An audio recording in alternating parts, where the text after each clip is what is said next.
Hello दोस्तों, welcome back to fxforever.com। आज again हम करने वाले हैं गोल्ड का वीकली फोरकास्ट। अभी तक अगर आपने हमारे चैनल एफएक्स फॉरएवर को सब्सक्राइब नहीं किया तो लाजमी सब्सक्राइब कर लें। और वीडियो शुरू करने से पहले चलते हैं फॉरेक्स फैक्ट्री के ऊपर और नेक्स्ट वीक में जो भी हमारे पास फंडामेंटल डाटाज हैं वो आपके साथ शेयर करता हूँ। सबसे पहले हमारे पास मंडे वाले दिन कोई डाटा नहीं है। ट्यूजडे को हमारे पास कोर सीपीआई मंथली डाटा है और उसके बाद सीपीआई मंथली और ईयरली डाटा है हमारे पास। इसके बाद वेडनेसडे को हमारे पास कोर पीपीआई मंथली का डाटा है, कोर रिटेल सेल का डाटा है, पीपीआई मंथली का डाटा है, रिटेल सेल मंथली का डाटा है और थर्सडे को हमारे पास अनएम्प्लॉयमेंट क्लेम का डाटा है। तो नेक्स्ट वीक ठीक ठाक डाटा से हमारे पास मार्केट अच्छी खासी मूव कर सकती है। इसके अलावा एक और चीज़ मैं आपके साथ शेयर करूं, जैसा कि आपको पता है ईरान, इसराइल और यूएस के जो मामला चल रहे हैं तो इनके मामला बिल्कुल ऐसे चल रहे हैं कि कभी भी वार स्टार्ट हो सकती है। तो उसके अकॉर्डिंग ही आपने अपना ट्रेडिंग प्लान बनाना है। इसके बाद चलते हैं ट्रेडिंग व्यू के ऊपर और टेक्निकली जो जो लेवल्स हैं हमारे पास वो आपके साथ शेयर करता हूँ। सबसे पहले अगर डेली के टाइम फ्रेम से स्टार्ट करूँ तो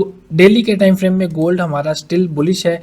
अगर मैं एक पेंडिंग एरिया आपके साथ शेयर कर देता हूँ बाई के लिए जो हमारे पास गोल्ड में है। वैसे तो गोल्ड का यहाँ तक आना भी एक बड़ा मुश्किल काम है, लेकिन इनकेस अगर गोल्ड यहाँ तक आ जाता है तो आप यहाँ से एक अच्छी बाई अपॉर्चुनिटी देख सकते हैं, लॉन्ग टर्म के लिए भी देख सकते हैं। इस एरिया की अगर मैं आपके साथ वैल्यू शेयर करूँ तो इसकी वैल्यू है 4188 से लेके 4246 तक। ये हमारे पास डेली के टाइम फ्रेम में एक ही लेवल है जो हमारे पास पेंडिंग है।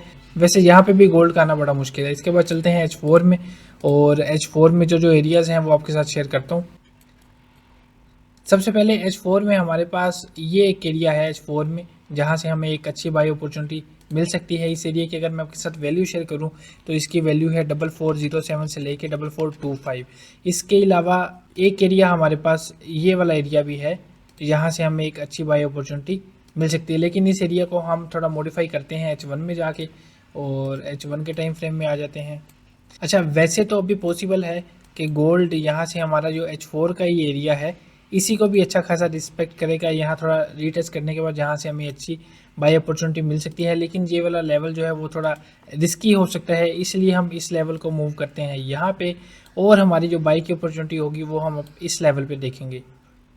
ये हमारा H1 का लेवल है। इसकी अगर मैं आपके साथ वैल्यू शेयर करूं तो इसकी वैल्यू है 4476 से लेके 4480 और इन केस अगर हमारे पास H4 की एक कोर कैंडल इसी तरह ऊपर क्लोज हो जाती है और गोल्ड इस एरिया पे नहीं आता तो फिर हम इस एरिया के टेस्ट पे हम यहाँ से बाई कर सकते हैं। तकरीबन 4500 का जो हमारा एरिया होगा इसके रिटेस्ट पे हम बाई कर सकते हैं। अदरवाइज अगर कल मार्केट ओपन होते ही यहाँ से थोड़ा नीचे आती है तो फिर हम इस एरिया से बाई की ट्रेड देख सकते हैं।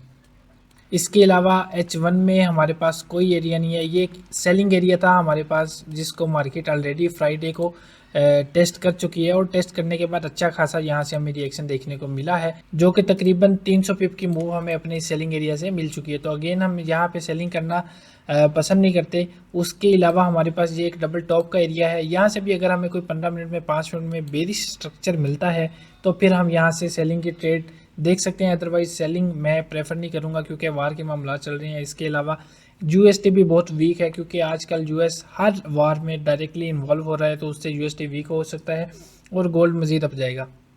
तो इसलिए सेलिंग का तो बिल्कुल ना सोचें। बाई के सेटअप है हमारे पास, एक हमारे पास ये एरिया है बाई के लिए, उसके बाद हमारे पास ये बाई एरिया है और ये एरिया भी अगर फेल हो जाता है तो उसके बाद हम अगेन बाई एरिया हम नीचे देख लेंगे। एक हमारे पास ये बाइंग एरिया भी पेंडिंग है। इसकी अगर मैं आपके साथ वैल्यू शेयर करूं तो इसकी वैल्यू है 4345 से लेके 4352। तो नेक्स्ट वीक के लिए जो भी हमारा प्लान होगा वो गोल्ड को सिर्फ बाई करने के लिए होगा। इसके बाद M15 को भी एक बार देख लेते हैं। तो M15 में भी फिलहाल हमारे पास कोई स्ट्रक्चर नहीं है। या तो गोल्ड हमारे इस H1 के लेवल पे आए तो यहाँ से हम एक अच्छी बाई अपॉर्चुनिटी देखें, या फिर गोल्ड हमें 4517 के ऊपर M15 की 2 क्लोजिंग मिले हमें तो फिर उसकी रिटेस्ट पे हम यहाँ से बाई कर सकते हैं। तो मंडे को ओपनिंग के बाद हमारे पास 2 प्लान होंगे, या तो गोल्ड इस एरिया पे आए तो हम यहाँ से एक बाई की ट्रेड देखें, और अगर गोल्ड इस एरिया पे नहीं आता मजीद ऊपर चला जाता है तो इसके ऊपर हमें M15 की 2 क्लोजिंग मिलेगी, तो उसके बाद इसी के रिटेस्ट पे हम यहाँ से बाई की ट्रेड प्लान कर सकते हैं। वीडियो अच्छी लगी लाइक और शेयर लाजमी करना, और अभी तक अगर आपने हमारे चैनल FX Forever को सब्सक्राइब नहीं किया तो लाजमी सब्सक्राइब कर लें। मिलते हैं नेक्स्ट वीडियो में। अल्लाह हाफिज़।